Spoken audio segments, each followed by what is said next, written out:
Senate through Senate President Tito Soto should also be transparent dun sa details ng amendments na ginawa din nila.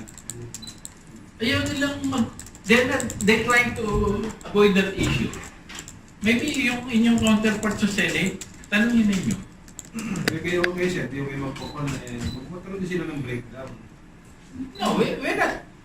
Separate kami. We cannot interfere into the affairs of the Senate. But they are interfering you. But they are interfering in our affairs. Sir, ayaw mo mag-call sir ng transparency sa kanya. Kung pwede lang i-correct natin, yung lower and upper. Alam mo naman, pag sinabi mo upper, mataas. Maybe a smaller house. Maybe the proper word for them. They are the bigger house and they are the smaller